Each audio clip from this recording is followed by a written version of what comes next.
자, 이제 집합과 명제 중에서 두 번째 명제로 왔습니다. 명제 8차 수업입니다.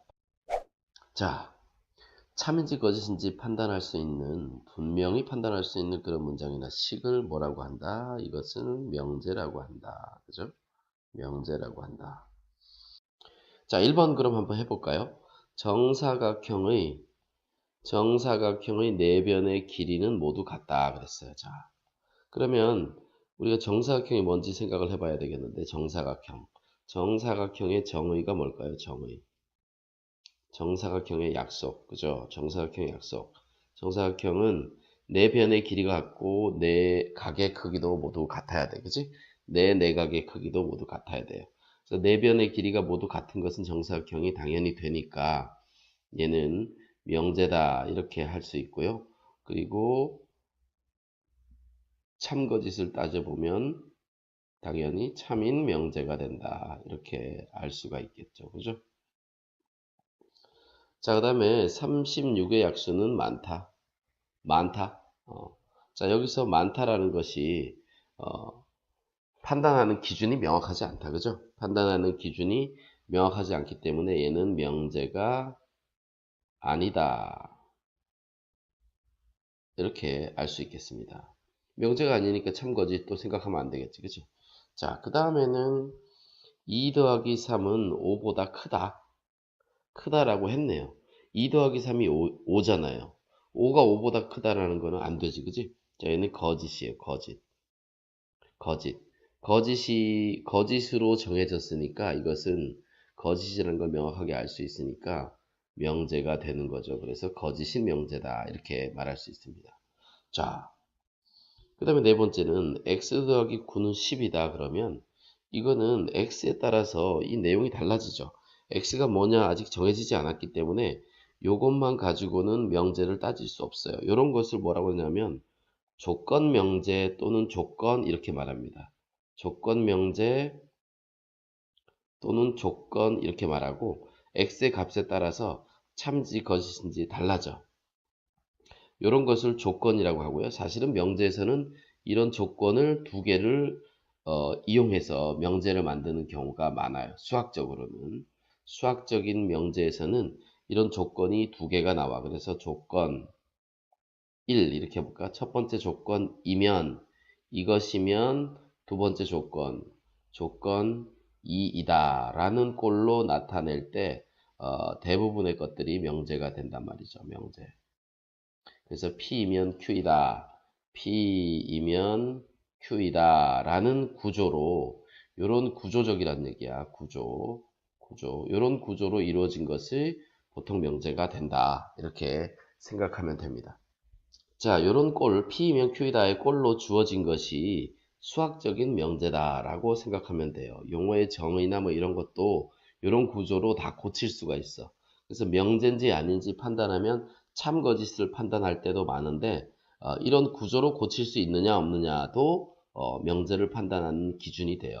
그래서 P이면 Q이다 라는 꼴로 고쳤을 때 이 앞부분에 있는 요놈이 뭐냐 하면 가정이라고 하고요. 뒤에 있는 요 부분 Q이다 라고 말하는 요 부분이 결론이라고 합니다. 가정과 결론 이렇게 나눌 수 있어요. 그래서 이면이란 말을 기준으로 자르면 돼. 근데 이면이란 말이 없을 때도 있거든. 그럴 때는 이 문장이 P이면 Q이다의 꼴로 어떻게 고쳐지는지 생각해서 그걸 명제로 이름을 붙이면 됩니다.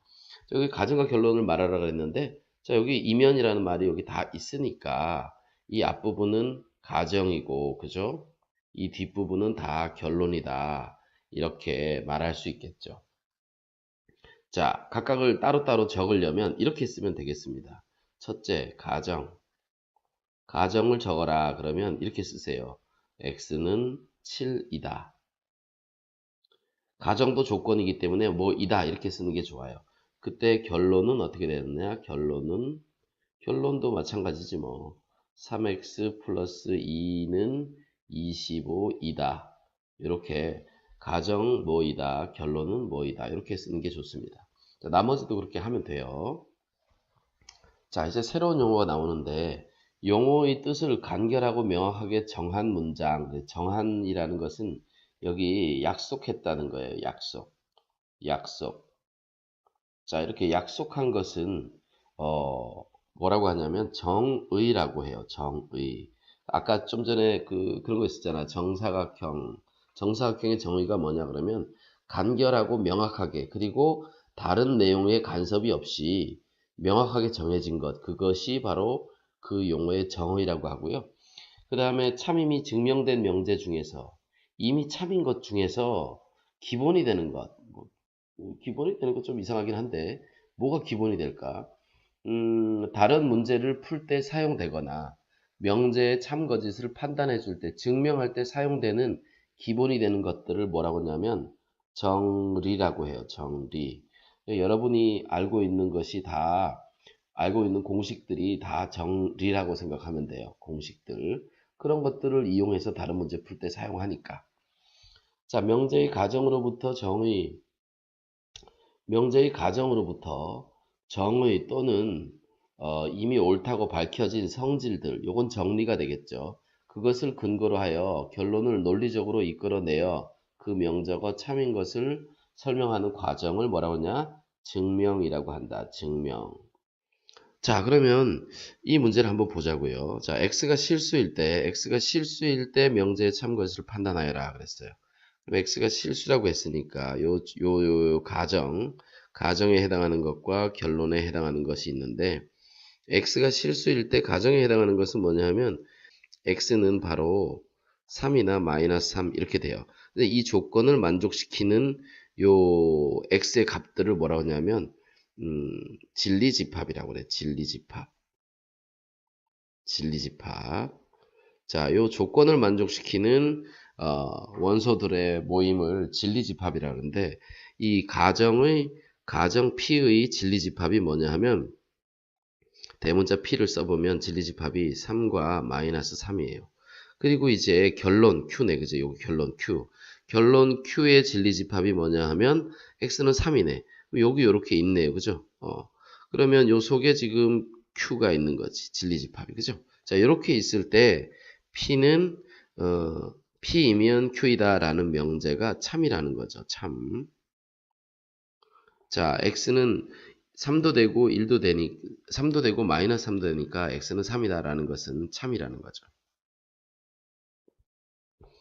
자, 그 다음에 X가 4면 X가 4보다 크면 X는 3보다 크다 그랬어요. 4보다 크면 다 3보다 크냐? 4보다 크면 다 3보다 크죠. 그죠? 얘도 참이네. 참. 4보다 크면 모두 다 3보다 당연히 크다. 왜냐하면 부동식에서 보세요. 여기 3이 있고 4가 있어요.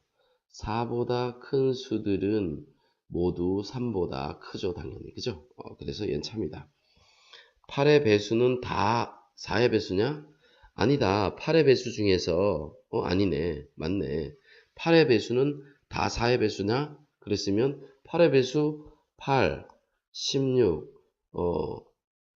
24 뭐 이런 것들이 다 당연히 4의 배수가 되잖아요. 그죠? 얘 다 참이네. 뭐야 이거 다 참이야. 평행사변형은 직사각형이냐? 얘는 참 아니네. 평행사변형이면 다 직사각형이라고 할 수 있느냐? 그렇지 않죠. 그죠?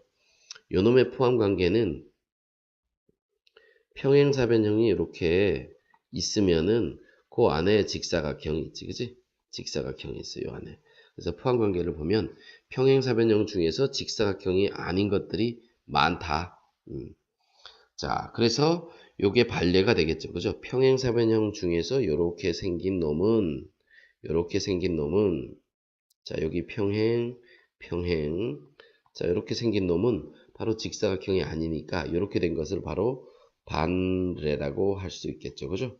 반례가 뭐냐 하면 이 명제가 틀렸다는 것을 밝혀주는 얘가 반례예요. 명제의 거짓을 밝혀주는 그놈이 반례다. 자, 그래서 제가 아까 이게 버벅 거예요. 명제의 참거짓을 판단할 때 비판적 사고가 많이 필요한데, 이 반례를 찾는 것이 바로 비판적 사고고요. 반례를 잘 찾아야지만 참거짓을 빨리 판단할 수가 있어요. 그래서 이게 항상 어려운 부분이라고 이게. 자, 이제 반 왔네요. 문제 4번을 봅시다. 문제 4번. 자연수 mn에 대해서 이 문제에서는 mn은 다 자연수네. 그리고 x는 여기 실수라고 이렇게 따로 또 해놨네. 그죠? mn은 자연수고 x는 실수일 때 이렇게 해도 되는데. 자, 어쨌든 다음 명제들의 참임을 증명하여라 그랬어요. 여기서 증명은 직접 증명하는 직접 증명법이에요. 직접 증명법. 직접 증명법을 이용해서 하자. 간접 증명법은 아직 안 배웠다. 이제 뒤에 가서 배워야죠. 뒤에 가서. 자, 그러면 얘를 증명을 한번 해봅시다. 1번부터 한번 증명을 해봅시다. 자, 1번. 자, 어떻게 증명하냐 하면 n이 6의 배수다. 6의 배수. 자, 요거 우리가 중학교 때 미리 배운 건데요. 이건 알고 있다라는 사실을 여기서 배경에 깔고 있는 거예요. 어떤 수가 3으로 나누었을 때 나누어 떨어지면 이때 나머지가 0이잖아요. 그죠? 이렇게 나타낸 것이 바로 목과 나머지의 식이란 말이야. 그런데 이때 요 뒤에 거를 한번 살짝 지워볼게요. 0은 의미가 없으니까. 자, 요게 바로 어떤 수가 3의 배수면 3 곱하기 어떤 자연수의 꼴로 나타내진다. x가 3의 배수면 3 곱하기 뭐란 말이지. 그치? 그 3의 배수는 3 곱하기 뭐 x는 7 곱하기 p 그러면 이 x는 7의 배수구나. 이렇게 알 수 있잖아. 이게 약수와 배수의 관계잖아요. 그죠? 중학교 1학년 때 배운 거죠. 자, 그랬을 때 지금 이제 n이 6의 배수면 우리는 이 식을 이렇게 쓸 수 있어요. n은 6 곱하기 k 그리고 k는 1, 2, 3 땡땡땡 이렇게 가는 수다. 이게 바로 6의 배수라는 거지. 그럼 이 n은 어떻게 고칠 수 있느냐?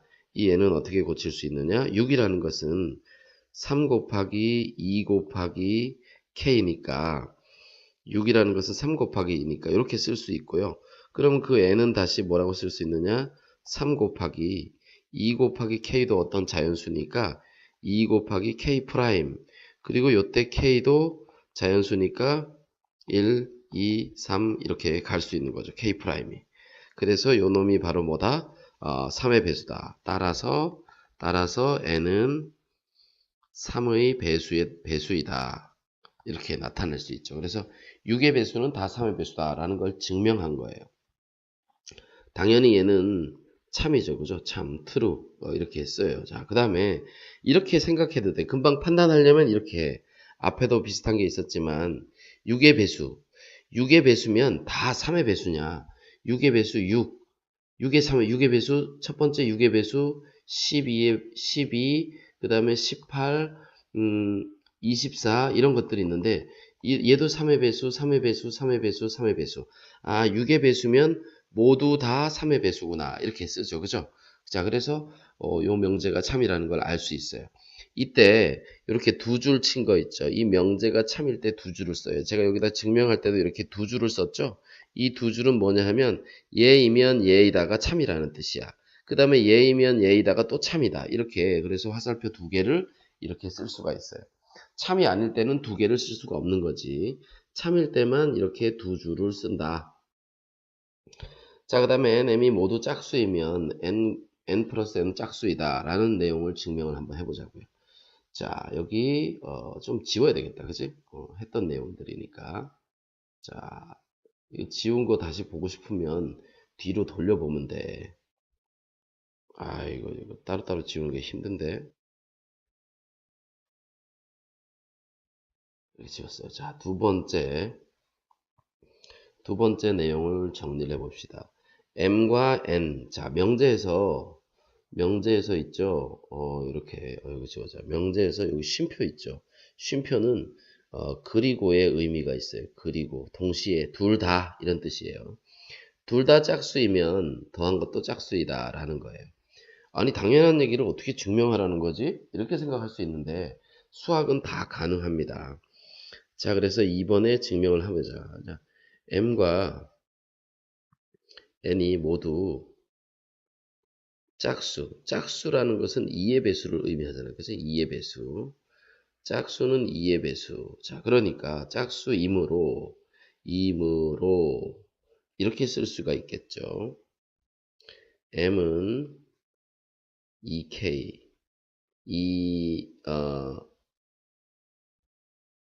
k,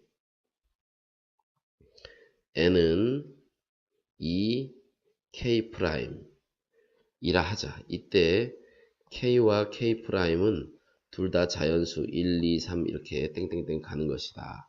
이라고 하자. 이렇게 해보자고요. 자, 그러면 이제 어떻게 되느냐? 우리는 문제에서는 m 플러스 n을 구하라고 했기 때문에 m 플러스 n은 뭐냐 하면 2k 플러스 2k 프라임이에요. 그죠? 자, 이때 요 k도 자연수고 요 k 프라임도 자연수란 말이야. 그럼 얘는 2로 묶어버리면 k 플러스 k 프라임이 되고 이때 k 플러스 k 프라임은 당연히 자연수다. k 플러스 k 프라임도 새로운 자연수 k로 놓을 수 있죠. 그죠? 2 프라임, 이게 자연수. 이것이 자연수라고 쓰면 더 좋겠어요. 자, 이렇게. 얘도 자연수를, 내추럴 넘버, 자연수다. 그렇기 때문에, 따라서 m 플러스 n도 2 곱하기 어떤 자연수의 꼴로 나타냈기 때문에 이것도 2의 배수, 2의 배수, 즉, 뭐다? 짝수다. 이렇게 표현하면 되겠죠. 이게 이제 증명이 되는 거예요. 이렇게 하면 증명이 된다. 3번 해봅시다. 3번. x의 제곱이 49라는 것이 지금 가정이잖아. 그지? p, 그지? 그러면 p의 진리집합이 어떻게 돼요? 진리집합이 플러스 마이너스 7이 되겠네. 그지? 요 놈이 진리집합이에요. 자, 요게 가정의 진리집합. 그 다음에 결론은 절대값 x가 7이다. 그러면 요 놈의 진리집합은 x가 뭐예요? 플러스 마이너스 7이네. 그지? 진리집합이 똑같네. 그러면 요것이 요것의 부분집합이 되네요. 같은 집합이니까. 사실은 서로 부분집합이 되지. 이 포함관계로 참 거짓을 판단할 수 있다 그랬잖아요. 그지? 자, 그러니까 얘는 참이 돼요. 진리집합 P가 Q의 부분집합이므로 참이다. 이렇게 쓰면 됩니다. 참. 4번 봅시다. x제곱이 1보다 크면 x는 1보다 크다 라고 되어 있어요. 이 명제를 한번 보자고. 자, 여기 가정이고 P이면 Q이다. 얘는 아직 참인지 모르겠다. 그지? 참인지 모르겠어. 자, 그러면 자, 이 집합을 한번 보자고요. x의 제곱이 1보다 크다. 그러면 이건 진리집합 어떻게 구하냐? 우리가 1학기 때 배웠죠? 2차의 부등식, 그지? 2차 부등식이란 말이야. 자, 그래서 이항을 하면 x제곱 마이너스 1이 0보다 크거나 같아요. 인수분해하면 x 플러스 1, x 마이너스 1, x 마이너스 1, 요놈이 0보다 커요. 그러면 이 부등식의 집합은 이 부등식을 만족시키는 해는 뭐가 되죠? x는 마이너스 1보다 작거나 또는 x는 1보다 크다. 이렇게 되죠. 그죠? 자, 그 다음에 Q라는 것은 이제 여기 정해져 있으니까. 그러면 이 참거짓을 따지려면 포함관계를 이용하면 좋은데, 요 놈은 벤 다이어그램을 그릴 수가 없잖아. 그지? 벤 다이어그램을 그릴 수 없어요. 부등식이니까. 이때는 뭘 쓰면 됩니까? 그렇죠. 우리가 이때는 뭘 쓰면 되냐 하면 수직선을 쓰면 돼요. 수직선에다가 포함관계를 나타내면 돼. 자, 여기다가 이렇게 한번 해보죠. 자, 이렇게. 직선이 있습니다. 직선이. 자, 이 위에 마이너스 1이 왼편에 있을 거고 플러스 1이 오른쪽에 있겠죠. 자, 그럼 P는 어떤 집합이냐 하면 마이너스 1보다 작거나 마이너스 1보다 작거나 플러스 1보다 크다 이렇게 되겠네. 얘가 가정의 진리집합이에요. 여기다가 색칠 구제하자면 이렇게 되겠네. 그지? 여기 이렇게. 자, 이렇게 됩니다. 그리고 결론은 뭐냐면 x는 1보다 크다니까 똑같아요. 여기서 이렇게 되겠네. 그지? 결론의 집합도 이렇게 되겠죠. 그죠? 이렇게. 그러면 당연히 노란 부분이 이 결론 Q의 진리집합을 포함하네요. 그죠? 그래서 얘는 참이다. 그래서 P의 진리집합이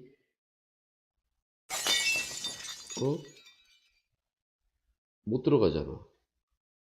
그죠? P의 진리집합이 Q 속에 못 들어가네. P가 이만큼이나 더 크니까 포함관계 안 되네요. 그럼 얘는 거짓이네. 거짓. 거짓. 그죠? 자, 그럼 거짓이면 증명할 수가 없잖아. 증명이 안 되고, 증명할 수가 없는 거고, 우리는 뭘 해야 돼요? 발레를 찾아야 되네. 그지? 여기 명제가 참임을 증명하라 그러는데, 이 명제는 자체가 지금 거짓입니다. 자, 그러면 봅시다. 반례를 생각해야 돼. 반대. 발례라고 읽어요. 발례. 이렇게, 발례. 이렇게 읽어요. 자, 발례를 찾으려면 뭘 해야 된다고? 비판적 사고를 생각해야 된다고. 요 가정을 만족시키는 것 중에 요게 안 되는 게 어떤 게 있는지 생각을 해야 된단 말이야. 그럼 제곱해서 1보다 큰 수 중에서 우리가 여기 벤다이그램 좀 전에 수직선에다 포항골개를 나타내 봤기 때문에 쉽게 할 수 있어요. x가 마이너스 2라고 해보자. 마이너스 2. x가 마이너스 2라고 하면 그러면 x의 제곱은 4가 되기 때문에 당연히 1보다 크다. 이걸 만족하죠. x제곱은 1보다 커요. 그죠? 하지만 2라는 것은 마이너스 2라는 것은 1보다 큰 수냐 하면 안 돼요. 그죠? 마이너스 2는 1보다 작다. 그죠? 따라서 결론에 해당하는 부분을 만족시키지 못해. 그래서 거짓이 되는 거죠. 거짓을 밝히려면 발례 하나만 들면 돼. 야, 이 마이너스 2 가지고 해봐. 마이너스 2는 가정은 만족하지만 결론은 만족 못해. 그러니까 거짓이야. 이렇게 말하는 거죠. 여기 봅시다. 변수를 포함하는 문장이나 식의 변수의 값에 따라 참 거짓이 달라지잖아요. 그죠? 그런 것을 뭐라고 그러냐면 조건 또는 조건 명제 이런 말을 씁니다. 자, 그래서 x가 붙어 있으면 조건이에요. 조건. 그 x 값에 따라서 참 거짓이 달라지니까. 그리고 그런 표현이 없으면 여러분들은 그냥 명제가 되는 거죠. 참 거짓을 이미 판단할 수 있으니까. 자, 그럼 그 조건 중에서 조건이 참이 되게 하는 그런 원소들을 모아놓은 집합을 뭐라고 그러냐면 진리집합이라고 해요. 진리집합. 자, 그래서 이 진리집합 가지고 이제 집합의 포함관계, 저기 참거짓을 또 판단하게 됩니다. 문제는 앞에서 좀 풀어봤으니까 참거짓을 포함하게 됩니다. 자, 6번 같은 문제를 한번 봅시다. 전체집합 U가 이렇게 있어요. 좀 조건 진리집합을 구하여라. 자, X 전체집합이 10 이하의 자연수래. 10 이하의 자연수. 자, 그러면 요거는 조건이란 말이야. 조건. x가 뭐냐에 따라서 달라요. x에다가 내가 만약에 10을 집어넣어 보자. 10 더하기 3은 13인데 7이 더 크대. 그러면 거짓이죠. 그죠? 근데 이번에는 x에다가 2를 집어넣어 볼까? 2 더하기 3은 5인데 5보다 7이 크다 그러면 참이지. 그지? 이렇게 참이 된단 말이야. 이때 요 전체 집합 중에서 요게 참이 되게 하는 것들을 모아놓으면 진리집합이 되는 거예요. 자, 그러면 요 놈을 어떻게 하느냐. x는 우리는 1차 부동식을 풀어봤기 때문에 여기는 4보다 작다 돼요. 4보다 작으면 바로 얘가 참이 되는 거예요. 왜냐면 이것의 해가 얘니까. 그지? 요 놈의 해가 얘니까. 자, 그러면 4보다 작은 10 이하의 자연수, 4보다 작거나 같은. 그러면 1번의 진리집합은 어떻게 되느냐. 4보다 작은 거니까 1, 2, 3, 4도 포함해야지. 그지? 이렇게 되겠다. 그 다음에 두 번째 진리집합은 x는 4의 배수라는 조건이 있으니까 이 조건 4의 배수를 만족시키는 것 중에서 전체 집합에 포함하는 것. 그러면 4의 배수니까 4, 8, 12. 하지만 얘는 전체 집합에 없죠. 그죠? 그래서 요거 두 개만 이렇게 쓰면 됩니다. 4와 8이 바로 요놈의 진리집합이다. 전체 집합이 1, 2, 3, 4, 5, 6, 7까지 있어요. 두 조건 P는 소수이다, Q는 요것이다에 대해서 진리집합을 구해보자. X는 소수이다, X는 소수이다. 이 P의 집합을, 진리집합을 대문자로 보통 써서요. 이 중에 소수는 2, 3, 5, 7, 그지? 2, 3, 5, 7 이렇게 되겠다. 자, 그러면 Q의 진리집합은 자, 2차 방정식이니까 이걸 만족시키는 것은 마이너스 1과 6인데 마이너스 1과 6이지만 요 마이너스 1은 전체 집합에 없잖아요. 그죠? 요 놈은 빼야지. 응? 요 놈은 빼야 돼. 이렇게. 그래서 P와 Q가 이렇게 됩니다. 그 다음에 not P는 뭐야? 이거 부정이야. 부정. 그지? 부정. 야, 이거 뭐 P의 부정은 이렇게 쓸 수 있네. X는 소수가 아니다. 소수가 아니다. 그러면 요놈의 진리집합은 P의 여집합이 된다고요. P의 여집합. 소수가 요놈들이었으니까 요것을 제외한 나머지 1과 4와 5, 1과 4와 6 이렇게 되겠죠. 그 다음에 P 또는 Q는 P와 Q의 합집합이에요. 진리집합 P 또는 합집합 Q 이렇게 되죠. 그래서 P 또는 Q 합집합입니다. 그러면 요거는 아까 거 지웠는데 소수 2, 3, 5, 7에다가 Q는 뭐였지? 6 그죠? 이렇게 됐었네. 6 요거만 들어갔지. 왜냐면 요거는 전체 집합이 못 들어가기 때문에. 그래서 이렇게 했을 수 있습니다. 자, 여기 8번을 보면 벤 다이어그램이 있는데 이 벤 다이어그램을 보고 참 거짓을 판단을 하라는 얘기예요. 자, 얘가 참이 되려면 기억이 참이 되려면 P가 Q에 포함돼야 된단 말이야. 그치? 선생님 어떻게 여기 포함돼 여기 참이 돼요. 여기 화살표 이렇게 간다고. 요거는 못 온다고. 그치? 근데 얘는 가는 것만 생각하면 돼요. 가느냐 안 되느냐. 그럼 P가 Q의 부분집합이 P는 여기고 P는 여기고 Q는 그 바깥에 더 크게 있으니까 P가 Q에 포함되죠. 그죠? 그래서 이 명제는 참이다. 알 수 있네. Q와 R은 포함관계가 완벽하지 않아요. 교집합이 있어요. Q와 R은 포함관계를 알 수 없고 P이고 Q면 P이고 R을 잘 봐야 되겠다. 자, 여기를 봅시다. 얘는 참이고 얘는 false였죠. 그죠? 자, 여러분 P이고 Q는 P 진리집합이고 동시에 R 진리집합 이렇게 되네. 그죠? P 교집합 R이 되겠네. 그럼 P 교집합 R이 Q의 부분집합이 되나요? P 교집합 R은 여기잖아. 그지? 자, 여기고 Q는 여기니까 더 큰 집합이니까 부분집합이 되네. 그럼 얘도 참이네. 참. 그죠? 자, 그 다음에 P 또는 R은 뭐냐 하면 P 합집합 R 이렇게 되겠네. 그러면 Q라는 집합이 P와 R의 합집합에 이렇게 포함될까요? 자, P는 Q와 R의 합집합은 P는 한눈에 보이니까 Q와 R의 합집합을 생각합시다. P와 R의 합집합이 여기가 되죠. 그죠? 그러면 Q가 요거 속에 못 들어가네. 들어갈 수 없네. 그래서 따라서 얘는 false다. 이렇게 알 수 있겠죠. 수업 시간에 내가 요 부분은 그렇게 많이 안 한 것 같은데 명제를 보고 벤 다이어그램을 보고 명제의 참고해서 판단하는 거는 내가 수업 시간에 많이 안 했으니까 여러분들이 한번 꼭 복습을 이 동영상과 비슷한 문제들을 좀 찾아서 풀어보도록 하세요.